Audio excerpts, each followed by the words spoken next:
Okay, good evening, everyone. My name is Mark Deisenroth, and I'm the Deputy Director of UCL's AI Center. I want to welcome you all to this talk, which is part of our celebration of the LGBTQ History Month. I'm very excited to have Jackie Kay here today. Jackie is a research engineer at DeepMind and a PhD student at UCL. Their research interests include machine learning applied to the robotic manipulation setting and combining transferable learned representations with data-efficient control techniques. Today, Jackie will be talking about their recent paper on fairness for unobserved characteristics with a focus on how AI-enhanced technology affects the queer community. Jackie, very, very happy to have you here, and I'm handing over to you. Thanks, Mark. Thanks, everyone, for coming. So I included an About Me slide, but most of what is here was covered by that introduction. So yeah, I want to emphasize that while I'm a PhD student here and also have worked in AI and robotics for a while, I have an identity and a life outside of work. And part of that identity is that I'm non-binary. I use they, them pronouns. I've known that I'm queer for a pretty long time. But for a while, I used to not really think about how myself as a person and my identity interacted with my interests in technology. But that's changed a lot. Oh, I'm not presenting. Thank you for that reminder. Wow, cool. Just a second.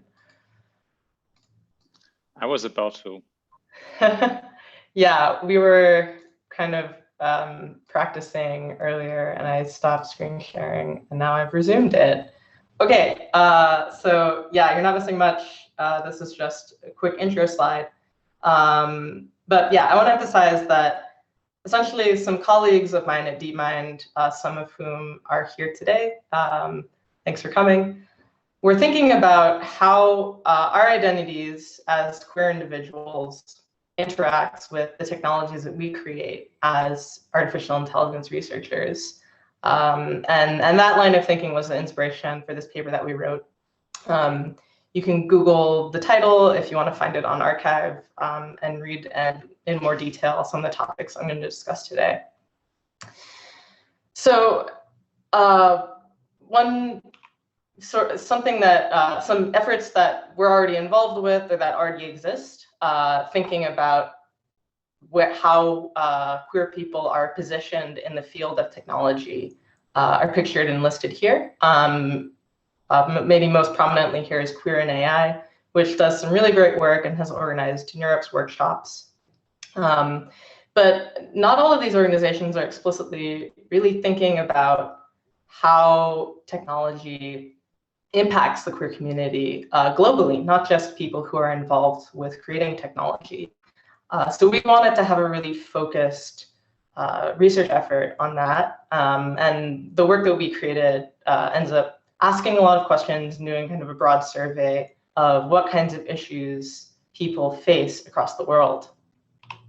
And to give you a sense of that, this is a map that I don't know if anyone here actually immediately knows what this map is, but it's a map of the places in the world where homosexuality is still a crime. There are still places in the world where it is punishable by death. And the areas in gray are not necessarily places where LGBTQ rights are ratified in some kind of constitution or explicitly protected. They're just places where there's no explicit punishment. So those LGBTQ rights could still be at risk in those countries. So this is obviously a huge indicator that the rights of queer people across the world are still at risk in many ways, and also not just in a legal sense, but also kind of in a cultural sense. So we're going to explore that a bit today. This kind of, but when oppression is legally encoded in a nation, it also complicates the process of actually gathering data on people, which is obviously a really key part of doing machine learning research. We need data, preferably lots of data, but even just a little bit of data to do our work. So both in countries where it's illegal to be gay or gender nonconforming. And in countries that do have protections for LGBTQ people, it's complicated to gather data because even in those countries where, such as like the US, UK, Europe, there may be legislation that actually prohibits collecting data on protected characteristics, and sexual orientation or gender identity is usually included. So the EU has data regulation like this. And also many existing data sets might just not even care about sexual orientation. And if they include gender, it might not necessarily be gender identity if that person hasn't legally transitioned. Or it might not include, it may include a gender field, but it might not include that that person is transgender. And the issues that trans people face versus cis people are very different, as I'll go into more. So there's also kind of a methodological issue here, where there's a lot of theory, like gender theory and feminist theory about, is it even possible to put a kind of immutable label on somebody's queerness, on their sexual orientation, which might be fluid, which you might not discover years into your life, which might change over time based on your circumstances if you're in a society that accepts it. But that's not necessarily, it's something I find really interesting, but not necessarily the focus of this presentation, just kind of an overarching theme. So one of the definitions that we make in the paper is that makes this work quite hard to explore is this idea of an unobserved characteristic. So it obviously, it's easier to do machine learning research on traits that are immediately available in existing data and that are obvious to humans just by, for example, looking at a picture of someone's face, or maybe looking at other characteristics, maybe the way they, maybe something about like in natural language processing, like sentiment analysis, if someone is like roughly happy or sad or whatever.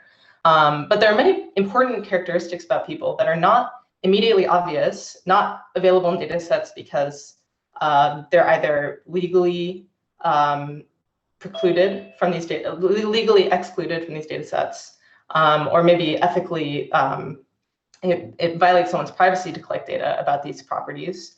They may be fundamentally unmeasurable, as I was alluding to on the previous slide, or they just maybe weren't included in a data set. So besides queerness, actually, there's many disabilities that are not visible. And they may be legally recorded, but that's also sensitive information if someone is disabled. Religion as well is something that's often really not obvious until someone self-identifies, or maybe there's associations with religious organizations, but that might not pop up in all data sets. So yeah, race and ethnicity is an interesting one because there's a lot of existing work in algorithmic fairness on race, and particularly someone might say, oh yeah, it's obvious if you look at a picture of someone, you can tell if they're of African descent, of Asian descent, or of Caucasian descent. But actually there's so many corner cases in this as well, and actually not even just corner cases, but just normal cases where it's quite hard to tell someone's race or ethnicity. And I happen to actually be one of those people because I'm multiracial. So it's not to say that race is an observed characteristic, right? But we focused on queerness as an example of an unobserved characteristic because we as queer people writing this paper felt strongly about it because we're queer. So broadly, we thought about this concept and also from another direction, what are societal issues that queer people face and challenges in order to kind of inform where AI might interact with the queer community. What are potential ways, because we want to be positive and think about helping people, what are potential ways AI could benefit the queer community? What are possible risks and harms that, if gone unchecked, could scale to a really massive and harmful extent?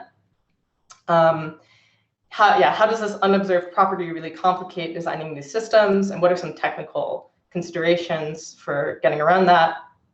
And an overarching theme, which we don't really resolve, but is very interesting is how are privacy and fairness in tension with each other? That is, maybe in more basic words, do you have to know someone's identity to create a fair system for them? So that goes directly into kind of this first subsection of this talk, which is on privacy. So to back up a couple of years, there was this paper that came out called Deep Neural Nets Are More Accurate Than Humans at Detecting Sexual Orientation from Facial Images. And it made a couple of interesting claims. It basically compared human baselines on detecting self-ID data that was associated with pictures of people's faces and made this claim. It was really controversial. This is an example of some interesting press that pointed out that besides there's some methodological issues, potentially, it was accused of being pseudoscientific with the study. There's also huge ethical risk in countries like the ones on the map a few slides ago, where homosexuality is a crime. This technology could be used as a surveillance tool to track and track down, find people, detect maybe if someone is queer, even if they haven't come out or even acted on their orientation yet. And when this paper came out, it became clear that the community hadn't really thought these issues through and hadn't released this finding in such a way maybe that considered the ethical implications of this. An interesting work that did come out a few years later, which doesn't explicitly mention this, but we make this connection in the paper, is work on privacy-preserving filters, which is essentially a way of adversarially picking an encoding of an image and then doing facial recognition, for example, on that encoded representation.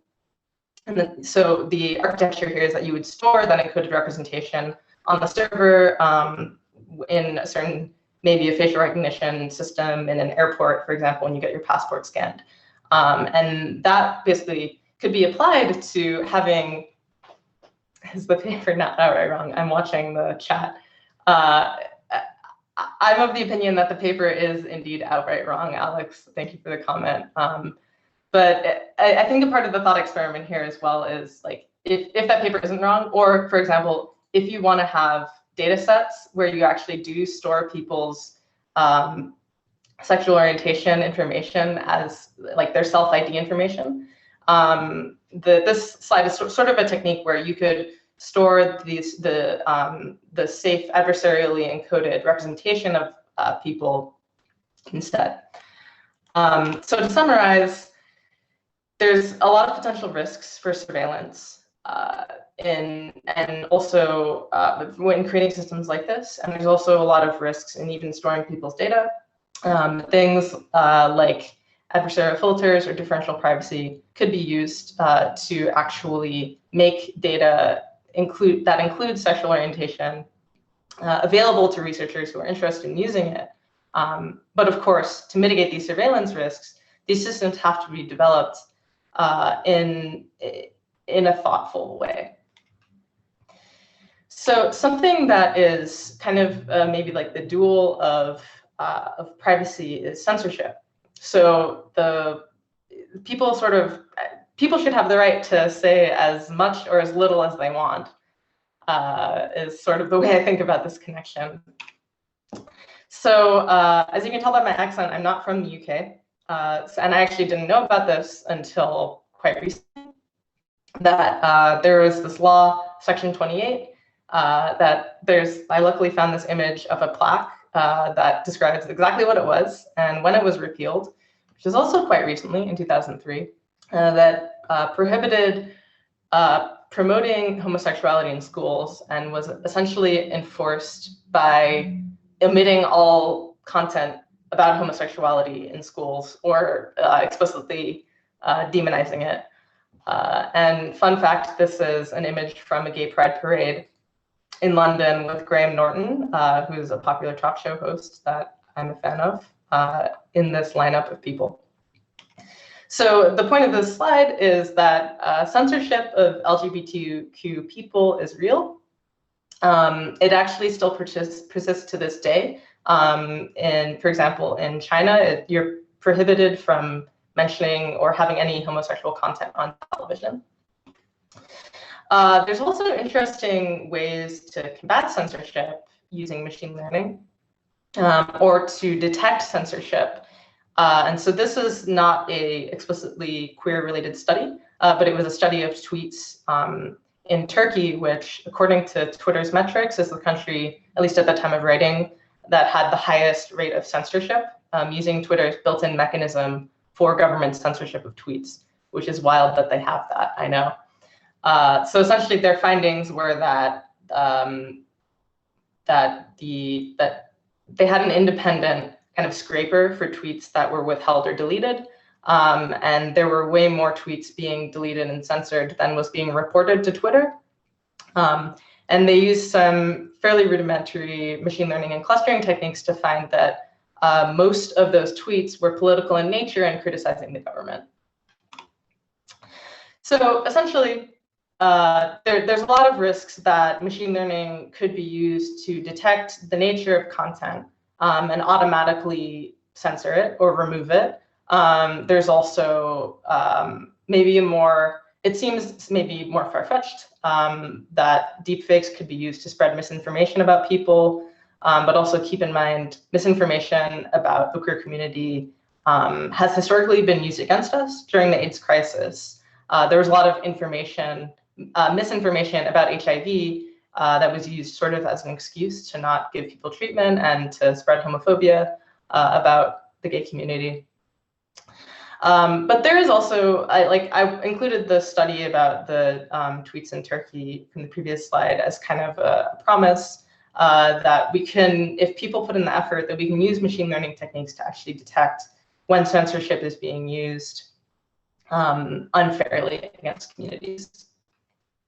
But there's a lot of building blocks to what I'm discussing that I haven't even addressed. So I'm sort of imagining that you have a magical oracle that can detect when some queer content, which, like, what is that even really? So this brings me to the next section, which is about language, and also related to that and related to censorship as well as content moderation, which also in the paper we refer to it as fighting online abuse, specifically online abuse against queer community. So this is a study with a lot of really fun visualizations where they trained a simple classifier to detect whether tweets were, basically detect how toxic a tweet was, how abusive the language seemed, and saw how well it generalized. So it might be kind of hard to see, but this is a histogram with the avatars of the Twitter accounts. And they found that accounts of drag queens were rated very highly on this toxicity metric that the model learned. Even though a lot of these drag queen accounts were not abusive to anyone, and often they were kind of posting in the style of their persona. But it seemed that basically language, like homophobic language, that was associated with slang used in the queer community became associated with toxicity. So the model had no way of essentially distinguishing if someone was an abuser or a victim of homophobic language. This is an interesting study. I haven't read it very carefully, so I'm not going to totally try to explain the whole thing. But you can find it and read it if you're interested in it. But essentially, this paper proposes approaches to queer natural language. And what does that mean? It essentially thinks about different frameworks for how we can take existing data, which may have a kind of, in this paper, they use the example of gendered language. So how can you take gendered language and correct in your model for a kind of different viewpoint of gender that may be less sexist? And these are the different approaches are adhering, steering, and querying, which I'm sure they had a lot of fun thinking of those. So what am I really trying to say here? There is, I think, a lot of potential in relation to if we can build these language models that have kind of an understanding of like queer culture and language, detecting when someone is being abused online or posts that are hateful or hate speech is a big one.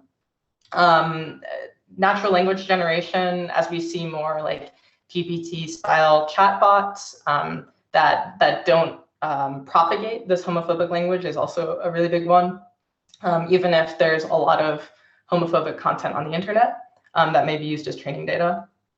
And so these promises really require a good understanding of fairness and how to mitigate this kind of the effect of this kind of language in these data sets. So parenthetical that I forgot to fill out in the slide, that's fine. Oh, that's referring to the drag queen study, right? So the risk with these language systems and how they interact with content moderation systems is the accidental censorship of queer content, which is thought to be provocative or inappropriate, but actually isn't. And this accidental censorship has the same risks as similar risks to censorship in that it erases queer communities from online spaces. So there's also another aspect here of intersectionality, which is that their language is very entangled with identity, and identity is obviously connects to a lot of things outside of queerness, such as race and age, socioeconomic status, whatever that means. So how you have to make sure that a fair language system is considering all of these axes of identity.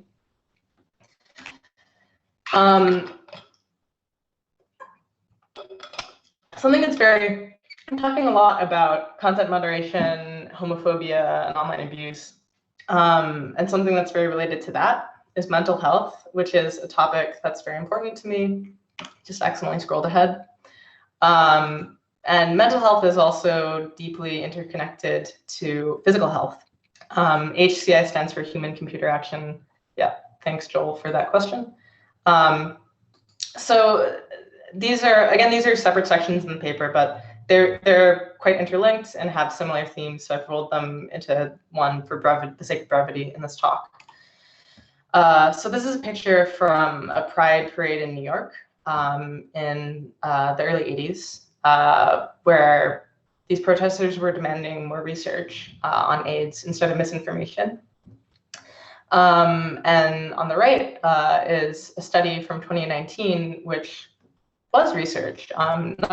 Obviously, there's been a lot more research on HIV as a virus, but this study we bring up explicitly because essentially it was a study to identify candidates for PrEP, which is, if you don't know, it's a preventative medicine for people who might be at risk for contracting HIV. So for example, if their partner is HIV positive. And it was essentially revolutionary in HIV treatment and mitigating HIV infections. So this study showed that their model, which used pretty simple regression techniques, or by simple, I mean like not deep learning, but regression, like machine learning. This model outperformed simple baselines, and some of the baselines they had were only looking at, for example, if someone was a male who had sex with a man, or another example baseline was if someone just had contracted other STIs. And I think this is really interesting because those models kind of encode biases that we have about people who are HIV positive or at risk of becoming HIV positive.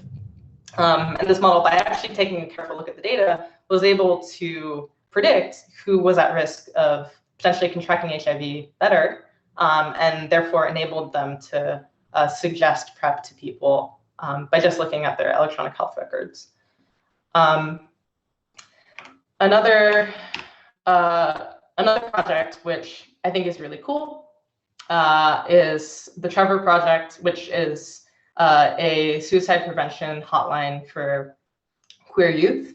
And they're also actively interested in using machine learning in ways to help scale their hotline. So for example, they use AI to analyze sort of an initial message that someone might text to the a help message, account. And they automatically triage, basically, is this person at risk for suicide or not? Is it like a really urgent risk? And allow that to prioritize requests and enable someone to talk to a counselor faster in that case. So there's obviously a lot of potential here, as those studies suggest. And it's a very important issue because these are things that are like fundamental to our well-being. And because of so much existing societal bias, queer people are often more at risk for not only physical health issues, but depression, anxiety, suicidal thoughts. And we may also be, maybe hopefully not often, but may also be more at risk from being isolated from family who are not accepting someone's identity, or support networks that may not understand someone's orientation. There may be discrimination in the medical system as well. For example, someone who's seeking to transition may encounter a doctor who, although they specialize in trans medicine, don't believe that person is truly transgender, and blocks them from having care.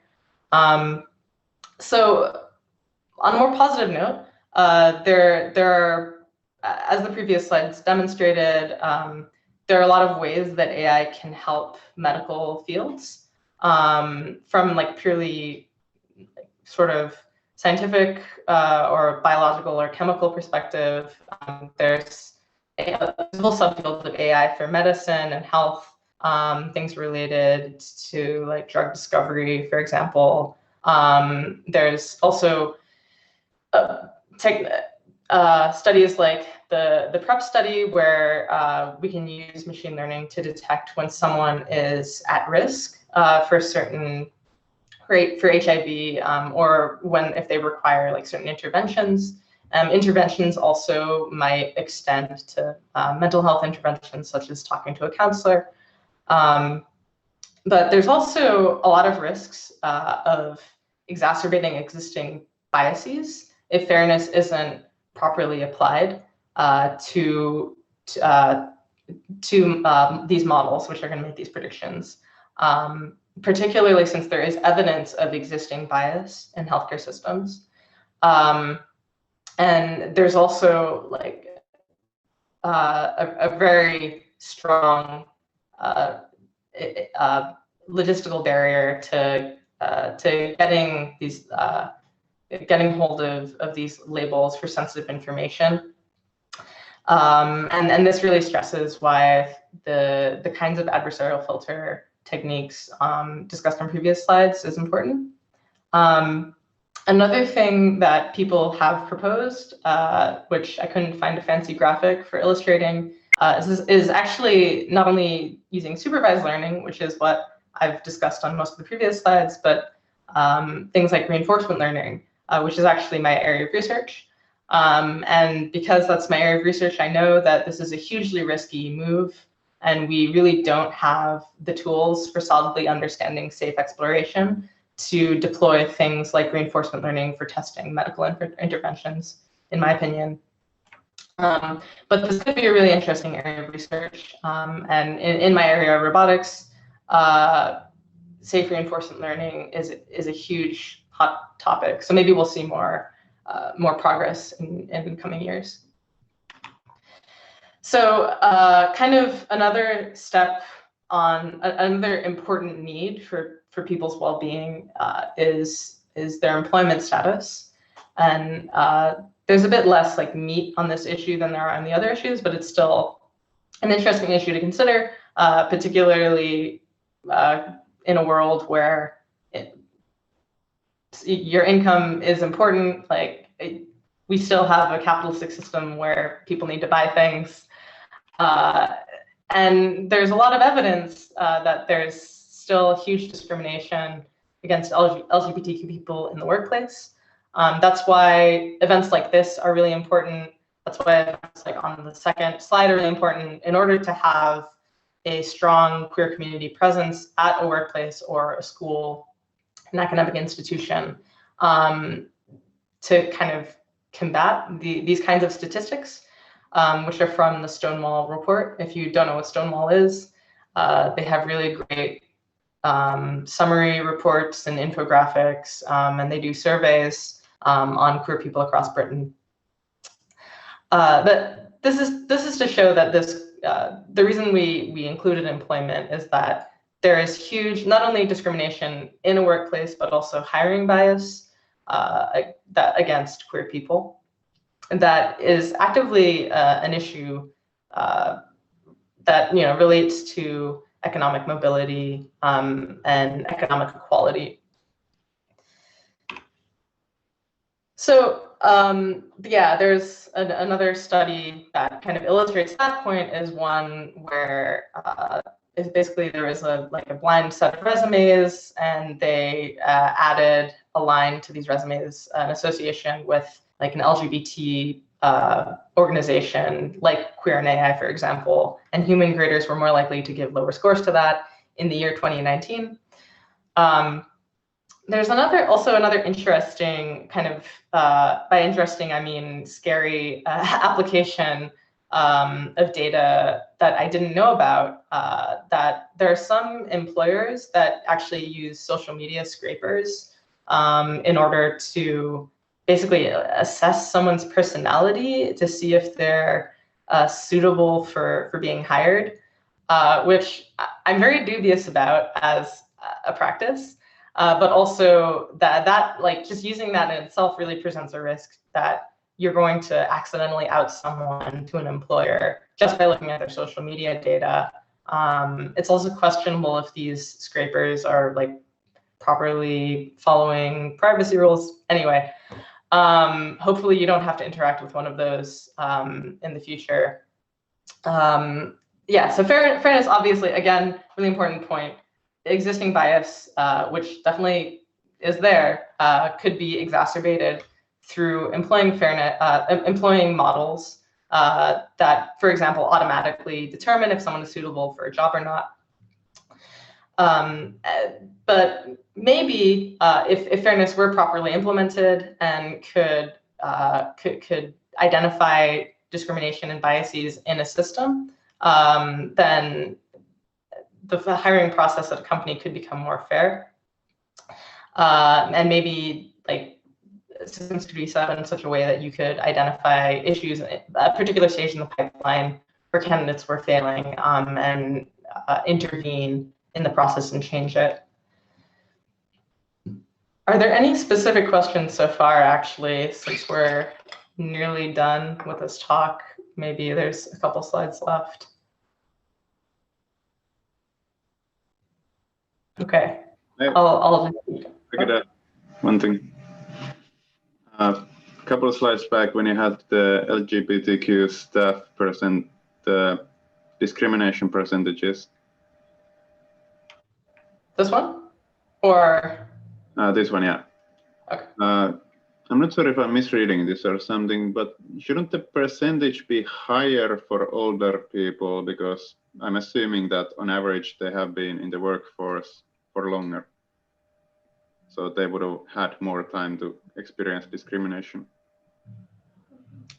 I don't know. Yeah, you're welcome to look at the report and examine their numbers. I think I also, I don't remember when I read this if they discussed that explicitly, but they might. Yeah. I think maybe something else to consider is that there's like a cumulative effect here. Obviously, you can go back into the closet, but once you're out at work, it's more likely that you'll stay out, right? There's like a stickiness to coming out. That's really just good an point. alternative hypothesis. Cool. So yeah, now there's we opened up, I think, a lot of questions and pointed out a lot of issues. So where do we actually, how can we move on from this and like think about solutions in a more concrete way? So algorithmic fairness has had a lot of successes, or some successes, kind of in research proofs of concept. So one work that was really inspiring was this work from MIT, where researchers examined facial recognition systems and pointed out huge racial discrimination biases in those systems. So, are there similar, like, one thing that maybe we're interested in is doing some concrete technical work, kind of maybe in this vein of looking at existing systems and trying to find biases, or maybe develop systems that could potentially help people in the ways that we described. There's a missing building block to that, which is like concretely looking at formulations for fairness to, for example, handle this issue of unobserved characteristics in order to respect people's privacy. This is not my area of research. I've sort of looked at these papers and squinted at the math a bit, but that's my main disclaimer about this slide. So I think that, yeah, there's the demographic parity, which is basically setting up a requirement that people in different demographics should have similar outcomes in the system that you make. Obviously, it requires a strict label on someone's group membership information, so that's maybe out the window, considering all the issues we just pointed out. There's a couple of different formulations of fairness that, again, sort of require, they require observed characteristics in some ways, but maybe you could think about something like counterfactual fairness, which is very interesting, which uses causal inference to basically understand if there are latent causes for certain outcomes in a data set, and then tries to enforce fairness across different counterfactuals in the causal graph. And then contrastive fairness is a different framework that tries to address specific issues, looking at different decisions for different individuals or different decisions across time, and contrasting if those are fair or not. The technique that we found in this, in our literature search, that maybe is perhaps the most promising for unobserved characteristics is something called adversarially reweighted learning, but which essentially tries to estimate protected attribute information from observable characteristics, and also looks at system and sort of in an adversarial way tries to maximize the utility for the system, assuming those attributes are unknown and could take any value. So this is a really interesting area. I'm interested in talking to more people who are fairness experts to learn more about it, since again, it's not my area of research. But from like a really big picture perspective, what we really need is systems that understand context, that can identify the context of a particular, for a particular sample, can identify the hidden context surrounding that sample, that can adapt when the context changes, and that can kind of look at related contexts as well and compare and contrast them. And this is something that machine learning models are notoriously bad at. And people are always proposing different ways to mitigate this issue. But maybe the good news about that is that as the field of like artificial intelligence in particular, as it makes progress, then we're going to have more technical tools to handle the context-dependent nature of fairness, particularly of the issues I pointed out today. So that's essentially all I have. I have some high-level points here.